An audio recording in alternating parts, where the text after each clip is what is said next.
这次苹果发表的新品最冷门的品项应该就是 Apple Watch 10了吧？我自己呢已经实际用过一阵子，然后我觉得，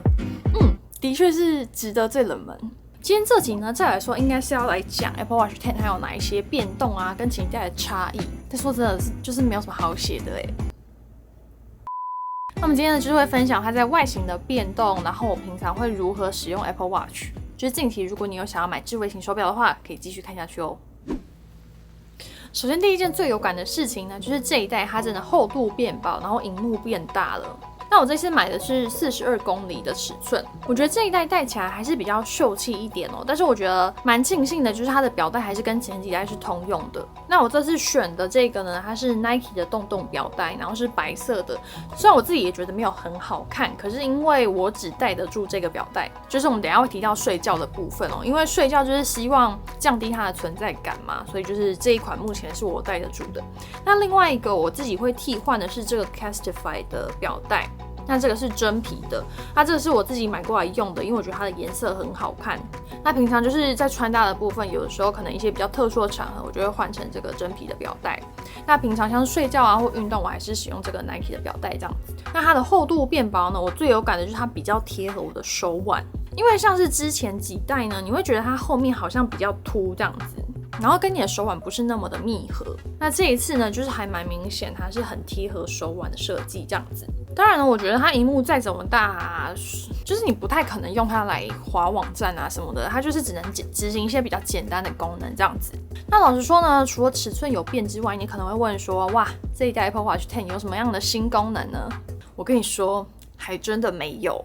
顶多就是这一代它有一个侦测睡眠呼吸中止症的功能，那我觉得这个功能蛮重要的，因为我身边就有蛮多人都有这方面的困扰。但是就是这个但是，台湾现在还不能用，就是它好像要经过那个 NCC 许可吧，可是台湾通常都会隔很久，就是不知道等到民国几年一个遥遥无期的感觉，说不定通过之后下一代也出了，你知道吗？所以这个新功能目前就真的是玩不到。那另外一方面的新功能就是在水上活动、水下活动的支援程度更高，例如说游泳啊，或是浮潜，它最高可以支援到水下50公尺的活动，就是那种浮在水上的潜水啊，或是自由潜水，我觉得都蛮适合的，就是那种纯憋气下去潜水的那一种。自由潜水我之前其实有学过，我觉得还蛮好玩的。它其实不只是憋气，你要学会心平气和，然后要学会冥想，让自己的心跳变慢。但是我后来学呢，其实就是卡在出海那一关，因为出海其实蛮恐怖的。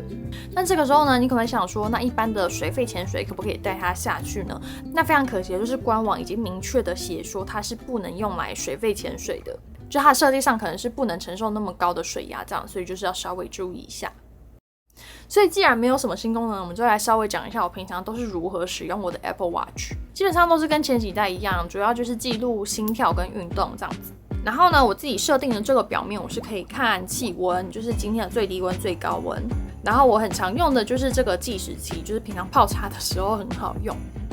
然后再来就是电量的部分，这个表面是我觉得最实用的表面。那另外一个我最近玩的很起劲的就是睡眠记录这个功能呢，其实已经出很久了，就是每天晚上带着睡觉之后，你起床的时候就可以立刻看到你的睡眠循环，然后睡眠记录，然后你的睡眠品质好不好之类的。那整个睡眠循环就是有包含像是深层睡眠、核心睡眠、快速动眼期，还有你晚上起来几次之类的。那我现在每天早上第一件事情就是打开我手表去看我的睡眠循环，就是蛮有成就感的。然后我还会为了要看这一张图就早一点睡，然后睡久一点。我还把我的那个睡眠循环把它丢到 ChatGPT 里面去分析。那我们来稍微分析一下我的这个睡眠循环。首先我们睡觉呢，第一个会进入的是快速动眼期，这个部分呢是跟梦还有认知有关系的。那这个认知呢又包含了记忆还有情绪的部分。然后我前一阵子也体悟非常深，就是当我睡觉睡太少的时候，很容易易怒啊，或者是情绪起伏不稳定，然后比较容易有负面情绪这样子。然后再来下一个占我们睡眠最长时间的就是核心睡眠。那核心睡眠是跟记忆还有身体恢复相关。然后最后一个呢是深睡这个深睡大部分都出现在睡眠的前半段，我自己侦测起来大约都是在1个小时以内。那这个深层睡眠呢非常重要，它是跟身体的修复还有成长还有加强免疫系统有关系的。就是如果你发现你最近身体不太好啊，很常生病之类的，就可能要稍微注意一下你的深层睡眠是不是不足。那我觉得睡眠品质有很大一部分跟你睡前处理焦虑的情绪这部分很有关系。就是如果你睡前没有办法把那个情绪摆脱的话，你就没办法睡好。这就要提到我这几天就心血来潮，想说睡前来冥想一下好了。我就赫然想到说，我的 Apple Watch 上面好像有一个呼吸还是冥想的 App 之类，你们知道这件事情吗？然后我就把它打开来，发现它这个功能叫做呼吸，对，它就叫呼吸。虽然听起来好像有点蠢，就是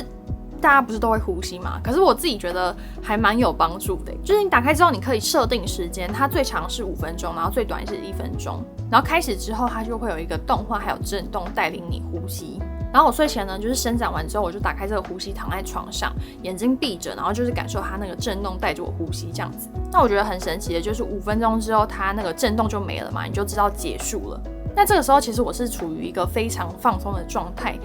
但是呢，我脑中会有2个声音在打架。第一个声音呢，就是我想要再拿起我的手机再滑一些影片啊，那通常这个过程会让我更焦虑，就是我手机滑一滑会更焦虑。然后第2个声音就是我直接去睡了吧，就是我现在已经处于一个非常放松的状态，我就把灯关掉，就直接睡觉。那我现在呢，已经试了2个晚上，我都是直接选择去睡觉。一部分也是因为我想要看到隔天早上那个记录睡眠阶段的图表要是好看的，就是我想要看到我的睡眠时间很长，然后整个是一个非常漂亮的报表，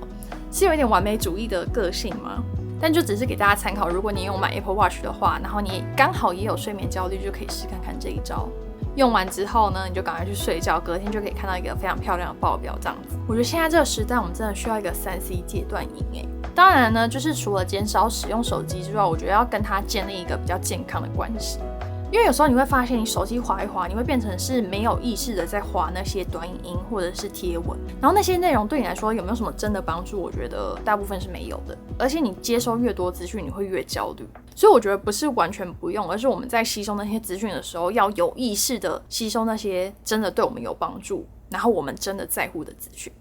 Anyway， 扯远了，我们再回到我们的 Apple Watch。就是呢，我之前其实是不带着 Apple Watch 睡觉的，主要是因为它其实后面是一块玻璃嘛，那它其实是贴着你的皮肤，然后是完全不透气的，所以戴久之后你就会觉得哦，那边好像有点不太舒服，好像有汗啊，然后黏黏的这样子。但是这次买的这个新款呢，加上它的 Apple Watch OS 11，它有一个新功能叫做生命真相。那个生命真相是跟睡眠有关系的。我想说，好吧，好像不带着睡觉有点浪费，所以我这2周呢就强迫自己带着它睡觉，这样子也是习惯了啦。这边呢就说到它的电量，我基本上是1天1充，然后我是在洗澡的时候让它去充电，其实蛮 OK 的，因为我就是洗完澡之后它都会恢复到100%。那我1天呢大概就是会用到没电。我一开始以为它可能用个50%、60%还算可以接受，就是勉强可以2天。但是我后来发现它1天好像还是会用到个70-80%欸。就像我现在已经6点了，它只剩下29%，所以真的还是要1天1充。那回到刚才我说的那个新功能叫生命真相哦，它这个功能你必须要睡满5个晚上，它才会开始出现报表。它主要就是把你身体的一些数据，像是心跳、呼吸频率，然后那个血氧，它就是会用一个报表的方式让你看到它的起伏。所以里面的资讯其实我们原本就已经有，它只是把它做成报表化。然后它好像还会结合我们的训练资讯，就是如果你有固定在运动啊什么的，它好像也会结合那方面。但我现在是还没有看到它出现在我手表上面啦。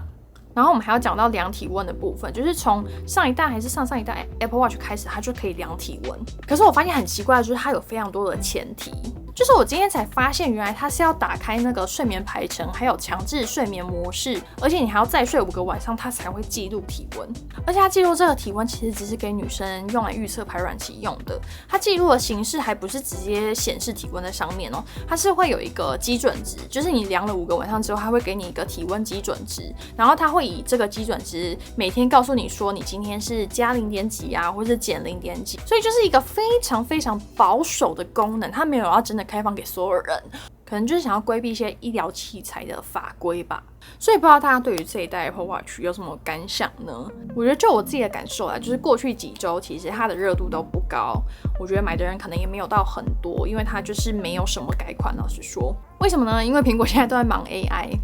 就是他们已经无暇顾及像是 Apple Watch 这种产品了。那对我来说呢，我觉得它的存在跟前几代是差不多的，就是用起来跟前几代其实根本就一样，只是它就是比较薄了一点，然后戴起来比较密合这样。所以就是给正在考虑要买 Apple Watch 的你们一个参考咯。那你们会不会买呢？欢迎在下方留言跟我一起分享。那我们今天影片就到这边，我们下次再见喽，拜拜。